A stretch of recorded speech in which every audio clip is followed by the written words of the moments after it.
Hi everyone, Nigel Saunders here. It is Succulent Sunday today, and I'm going to begin today by working on my Portulacaria afra forest.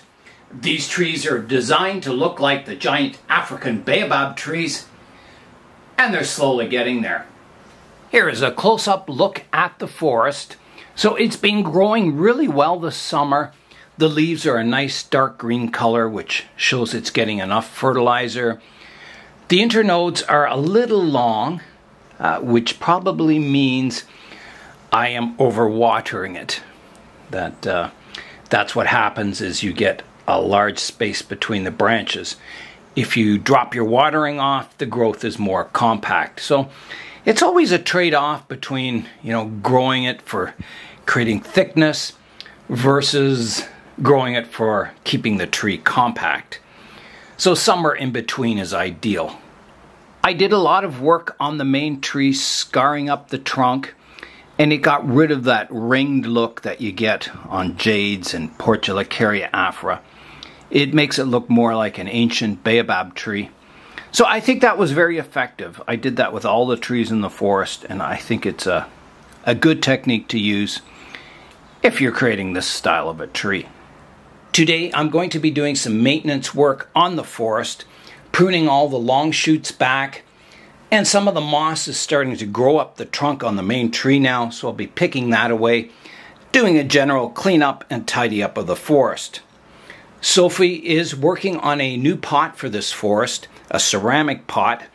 I think this forest is looking old enough and mature enough that it deserves a nice ceramic pot. So that will be coming in the future, and I'm really looking forward to replanting this forest into that pot. I'm going to begin by pruning up the main tree in the forest, making it more compact. So I want kind of a rounded canopy on top, which is typical of the baobab trees. So I'll be pruning a lot of these shoots back to the first set of leaves. So here I go, like that, like that. This pruning will create a lot of movement and taper in your branches, so you don't get these long straight branches which look very stiff and not very miniature. So I'll continue to prune away. Now some of these branches, the canopies here, they're at the right height of the canopy. So I think I'm just going to prune the tips away. That may stimulate branching back further, but it'll keep the profile of the tree intact, so it looks nice. I'm considering putting this in the Toronto Fall Show, so I don't want to, do too hard a pruning on the tree.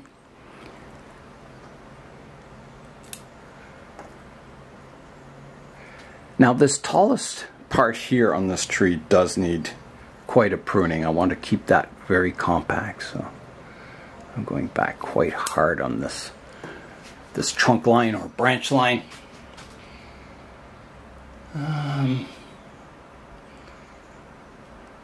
think I'm going to go quite hard back here, like that. On this one too. That's looking better. I've got the rounded canopy now. I'll prune up the other trees. You can see this tree here, back here, is interfering with the main tree. It needs to be brought in more compact. So I'll prune up the other trees and then take an overall look at the forest and see if there's anything that is bothering me that needs further pruning.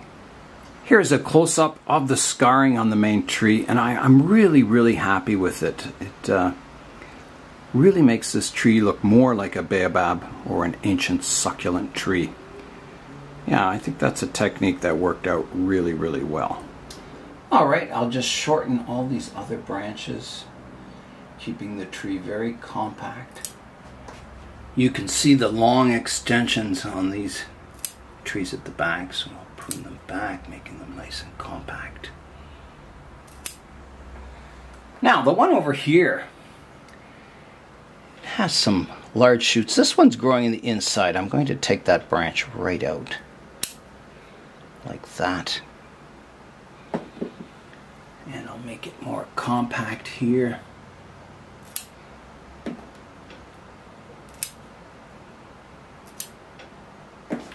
This tree on the end here is quite vigorous. So I'll prune it back, making it more compact. Look at that branch, it's growing into the other tree already. I always try and keep some foliage on the branches if I can. And some of these I'll just prune the tips off. Create more sub-branching. This is nice compact growth in this area. That's what you want. It's better than that long leggy growth. Now this one's going kind of straight up. I think I'm going to prune that off. Like that.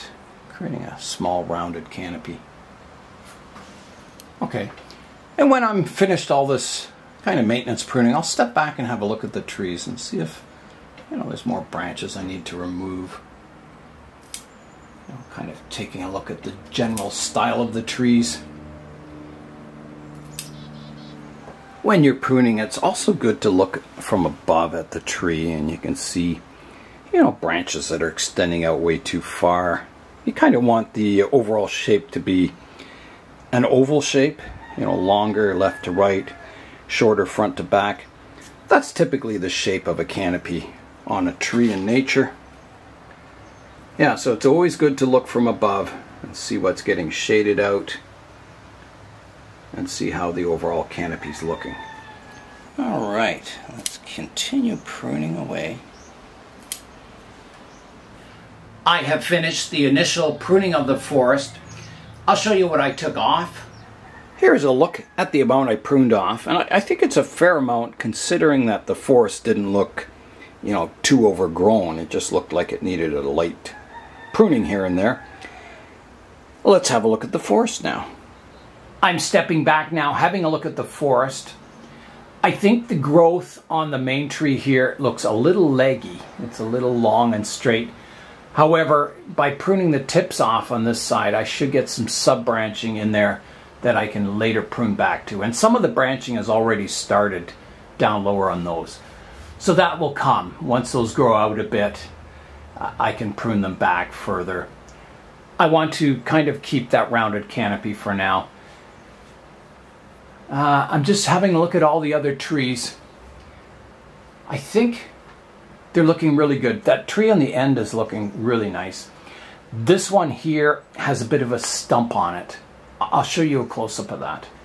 This tree here had a hard prune here. There was a large trunk sticking up.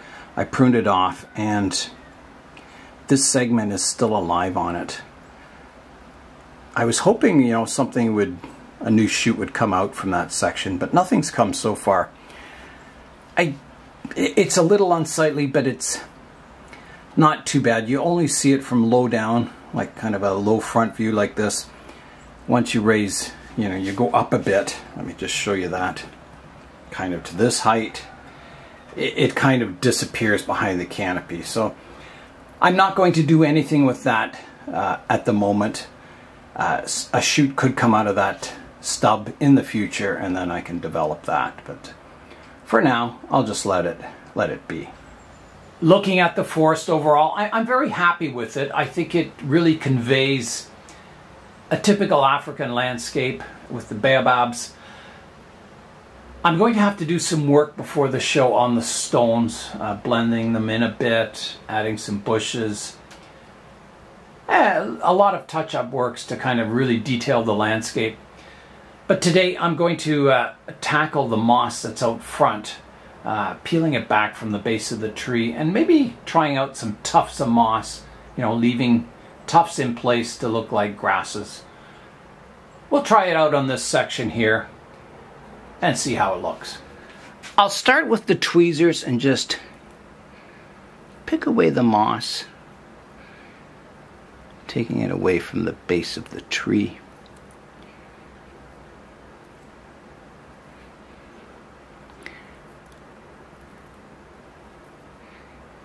In the summer here, in the greenhouse, I water this fairly heavily. It gets watered pretty well every day on sunny days.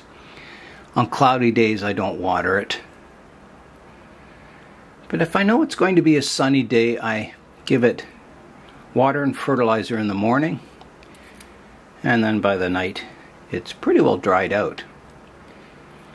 And you try and give these plants as much sun as you can give them. They like lots of sunshine. It keeps the growth compact.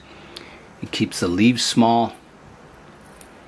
But they will also grow, you know, in less than full sun.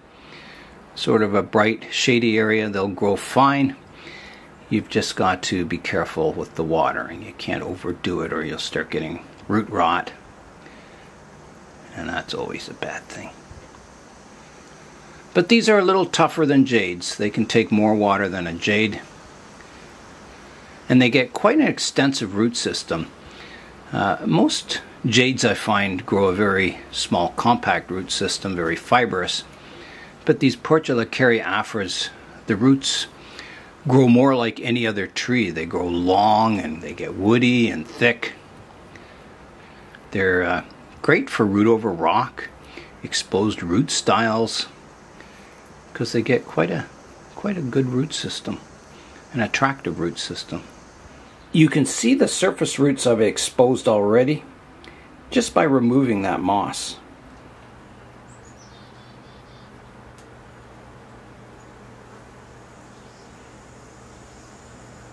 In the past, I've displayed this forest defoliated, kind of going for a dry landscape look with sand. I keep the tufts of moss, and what I do is I just don't water the forest at all, and the moss turns brown and it looks like, you know, dry grasses. And it's very effective. Defoliated tree with the, you know, the sand and the dry looking landscape. Or you can display it in more of the rainy season where you have leaves on the tree and the moss is green and you have a little more greenery on the forest floor. Both of the display styles, the dry look and the wet look, are very effective, and I don't know which I prefer. I think they look equally as good. And so it's something you can try at a show. Go for the dry look, or you can go for the wetter look. I've got the moss removed from the base of the tree, so now I'm going to create tufts of moss to look like grasses. So I just keep rounded tufts and I prune away or pluck away the moss surrounding the tufts. So it kind of looks like tufts of grass within the desert landscape. And I've done this on my sarissa also. Any, you know, jades, any African style trees can look very effective with both, you know, the sand and the tufts of grass. It looks, yeah, really quite miniature. And I really encourage you to study landscapes and nature to get ideas and inspiration for your bonsai. I think too many people are styling their bonsai to look like other bonsai they see, not, you know, trees in nature. And I think the most effective bonsai are ones that are styled in a naturalistic style, so they don't look like artificial, typical bonsai trees. I'll criticize trident maples as an example. That, you know, pretty well every bonsai trident maple in the world is styled in that sumu style with the big, thick, tapered single trunk. And I think it shows off the grower's technique more than creating a tree. I think it's a style that's evolved over the years and become sort of a bonsai standard. And if you think all the different styles of maples in the world, and trident maples seem to be stuck on that one style. And you know, it's an impressive style, but it's not a naturalistic style. And yeah, there's just so many of them, all looking close to the same. No experimentation with other styles. I mean, if you go out in nature and look at maples, you'll see all kinds of fascinating shapes and styles and multi-trunks and low branches and clump styles, and there's just so much variety you could have, and yet people are stuck styling them the same way all the time. That horizontal branch structure, which is totally alien to maples in general. It's more of a kind of pine tree styling, and it just, well, it drives me crazy because there's so much you can do in bonsai, creating beautiful, unique trees using, the natural growth characteristics of the tree, not manipulating them to look like something that they're not. That's my rant for today. It's my rant every day. So I think I still have too much green out front here. My tufts aren't spaced wide enough apart, so I've got to start removing some of them. And I think, this one closest to the tree can be removed, giving it a little more space. Maybe this one can be removed. This one here. Now, bonsai is very subjective, as with any art form.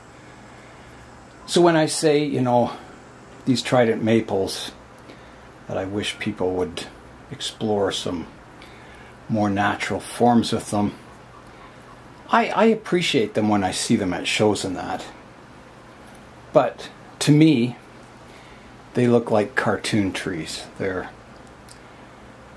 There's not even close to a tree in reality. I mean, if you took one of those trident maples and placed it in a landscape, kind of scaled it up, it would look like some freakish triangular trunk tree, and a cartoon. It's like a caricature of a real tree, and which is fine, but it's not my style. I dislike that style of tree. I really dislike that style of tree, to the point where it bothers me. It shouldn't, but I appreciate everyone's different styles and that, but it's not my style. That's what I'm saying, is that it doesn't appeal to me. It repels me. It's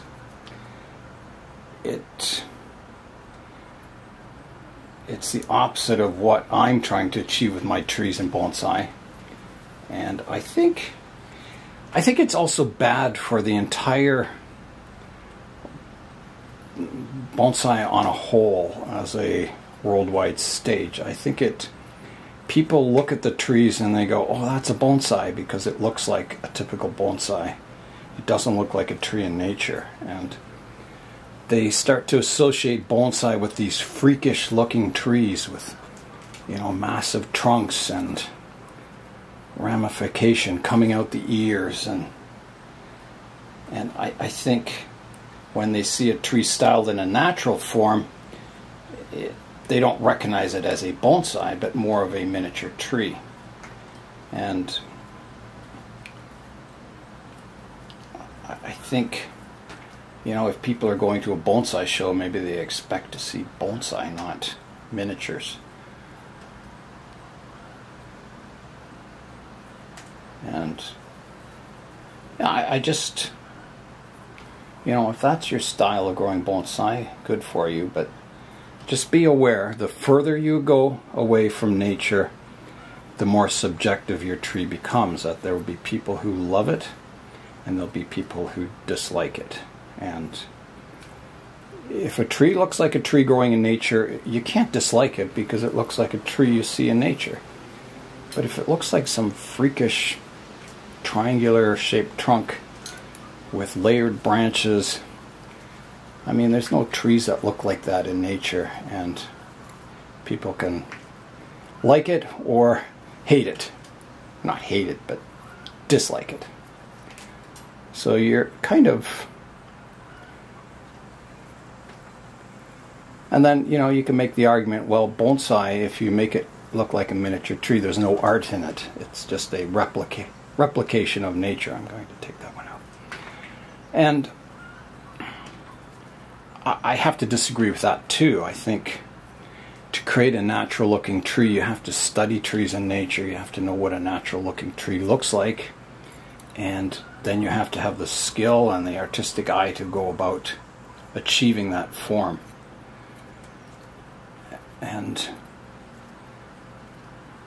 you know, it's not easy to do. I know, because, you know, I try and achieve a natural looking form, and sometimes I don't succeed very well. It's a difficult thing to get a tree to look realistic and miniature. But I think it's a good goal to shoot for, because, you know, that's make your tree look like a tree in nature, and you can't go wrong. Make it look like a bonsai and you're just copying someone else's style. And I like originality. I really dislike people just copying and copying and copying.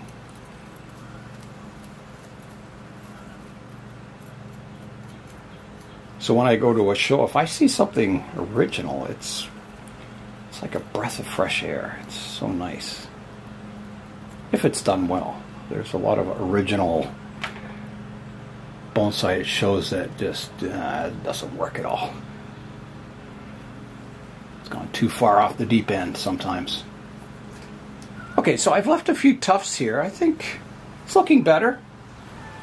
So next, I'm going to put a layer of sand around the tufts of moss and give it a water to kind of level the sand out, and we'll see how it looks.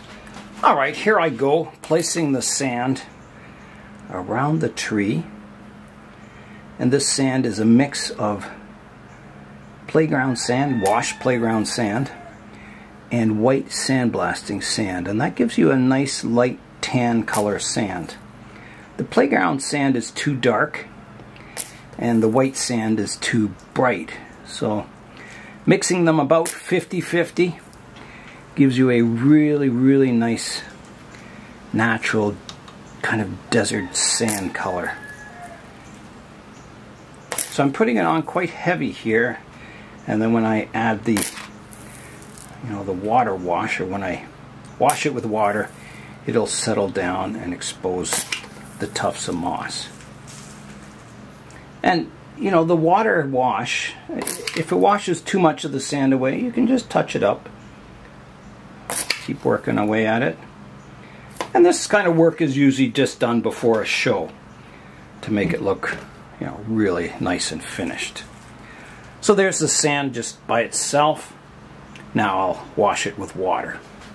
All right, here I go with the watering can. Wetting it down, kind of leveling the sand, washing it into all the nooks and crannies. You can see the sand flowing around, exposing the moss. And I think that's good. Here's a look from above, so you can see the tufts of moss, and they look quite realistic. They look like little tufts of plants on the African savanna. The sand, when it's wet like this, is a little dark, but it lightens up when it dries, and it looks, you know, the perfect color. I just worked on a small section of the landscape showing you, you know, what I do before a show. So I won't do the rest of the landscape until it's getting close to show time, maybe a week before, making it look as good as it can. Here is a look at all the moss I've removed today, just in that one small section. So I find this sand does not migrate down into this soil, you know, when you water. It just sits as a layer on top of your bonsai soil, And it's very beneficial. It pulls moisture from the bottom of the pot up to the surface because it's a finer particle size. So it tends to keep your soil level in the pot at a more even level. So it's not dry on top and wet on the bottom. It tends to even that out. Let's fly in now and have a look at the landscape.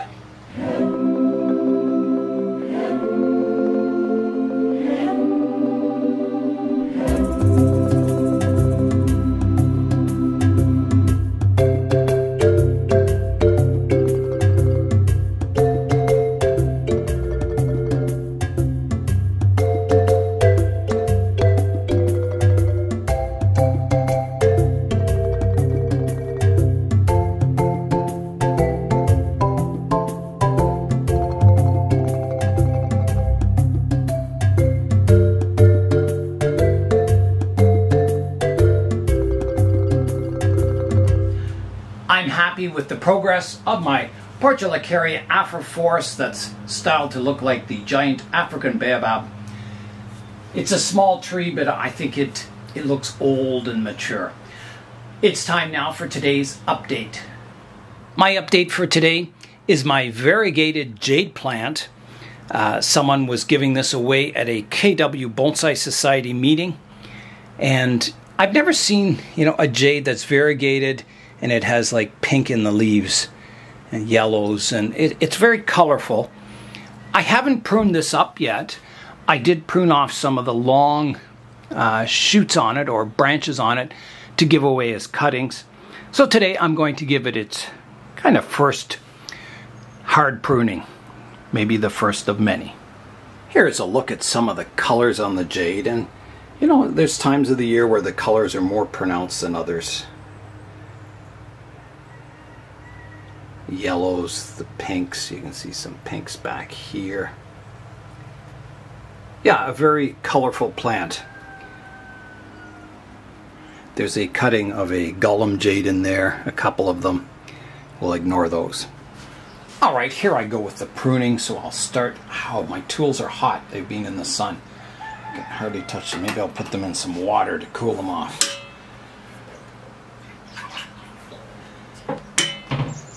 There, that's better. Now I can touch the handles. Yeah, I'll start on this one up front. Now I'm going to do a fairly hard pruning today, basically reducing them to stumps. So, let me just rotate it around so you can see this front plant. So it comes up, there's a low branch here. So I usually prune halfway between segments, and then that segment dies back. So I think I want this lowest branch quite short, so I'm going to go in between these segments and I'll get leaves coming out here. You can see the leaf scar here, so there'll be a leaf come out horizontally.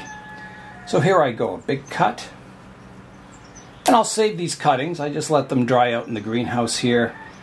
And if anyone's visiting and wants a jade cutting, I have them available.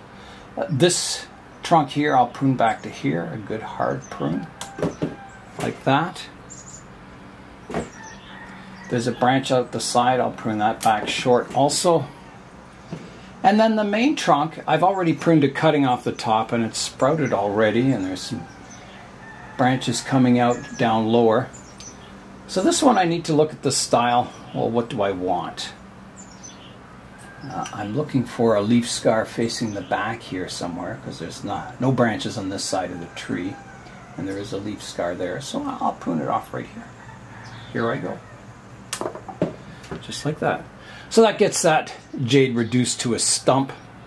It'll regrow new leaves and branches coming out, and eventually make a nice looking bonsai. So this little one here, a similar thing, I'll prune it off very short. I always like to leave one. If it divides into two, I like to leave one longer so it thickens up more, and so my two trunks or branches are an uneven thickness. So I'm going to go a little higher on this one to here, like that. There's one out the back, it's just a single trunk, and there's a few branches, but that'll just get reduced to a stump. I think right here. Like that. And then that leaves me with the last tree here. It's the thickest tree. Well, it's about even with the other one I cut down. You can see there's some leaves coming out here and here. If I prune back to here, a leaf will come out towards me.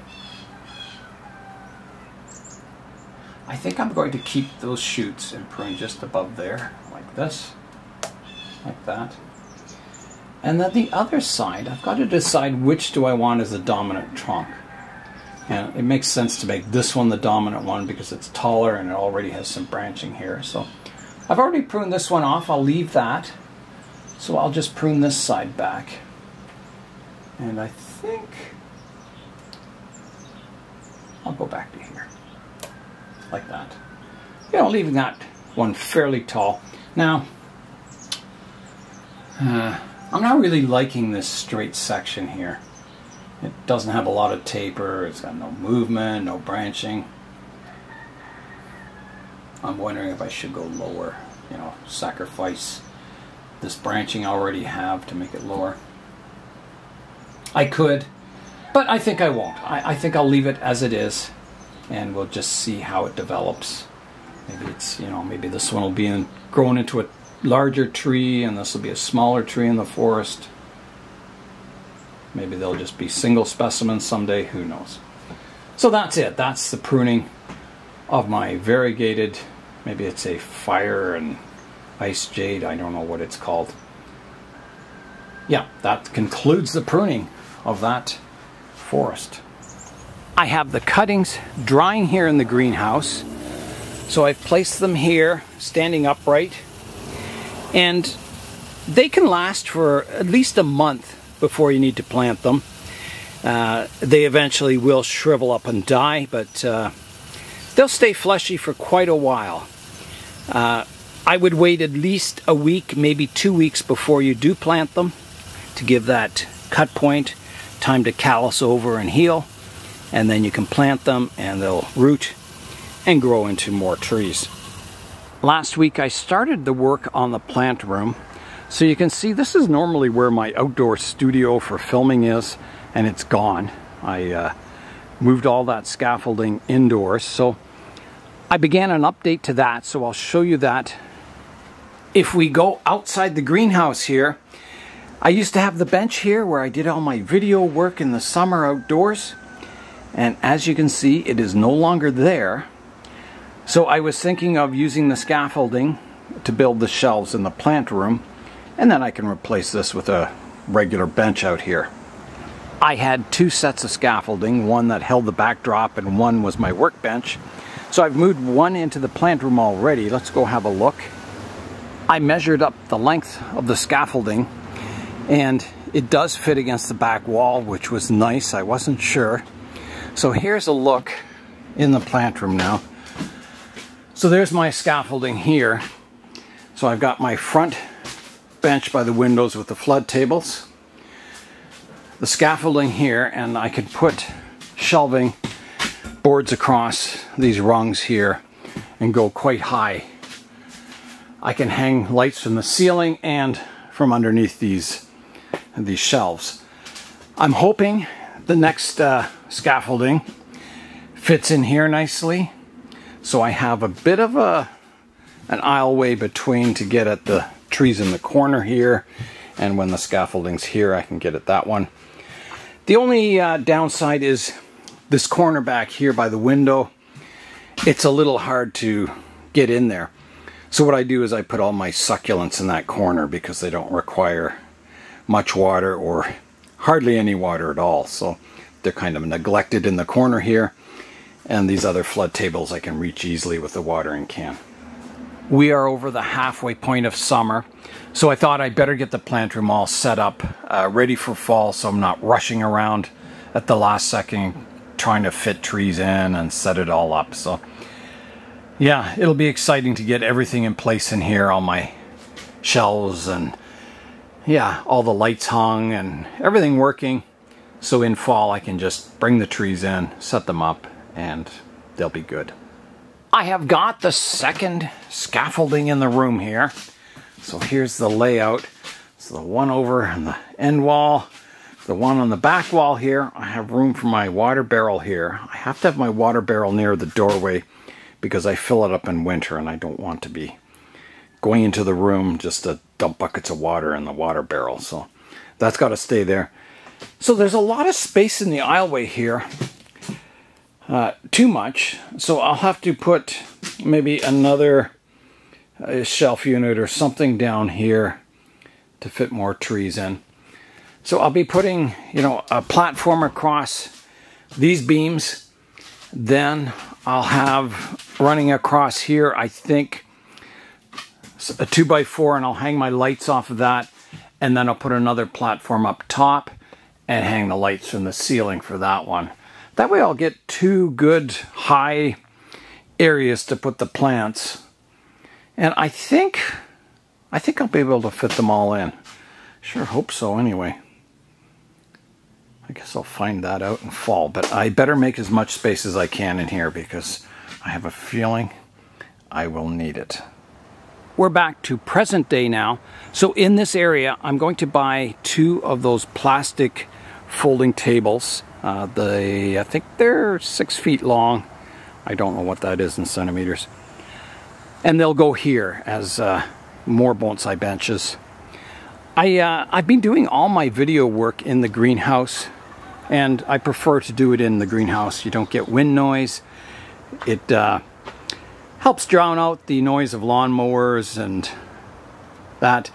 It is hotter in here, but I think I prefer to film indoors. You don't have to worry about rain and wind and noise quite so much. So I've kind of given up on the outdoor studio for now, and I'll just do all my video in here. Here's an example of a jade that I recently pruned back very hard. These are cuttings sent to me by Ashley. So you can see where I've cut them. They're getting all kinds of new leaves and branches. The original leaves I kept on the tree are very large, so you can just kind of twist those off like that if you want to clean it up. This one's just starting to shoot out now. Yeah, so that's kind of the after of what will happen to these jades. They'll get all kinds of new leaves coming on them and look very compact and miniature. I'll sneak in one more update today, and that's my aloe plant. It is in flower. So you can see the flowers. Very, very beautiful. And there's the parent tree down here, which I wasn't sure if it was an aloe, but everyone in the comments assured me it is indeed an aloe. So that's nice. Thanks, everyone. This side of the greenhouse is pretty well all succulents, and they do really, really well here in the summer. They like the dryness, the high temperatures. They seem to grow really, really well. That is all for this Succulent Sunday. I hope everyone had a good weekend. And that's all for today. I'm Nigel Saunders. Thanks for joining me in the Bonsai Zone.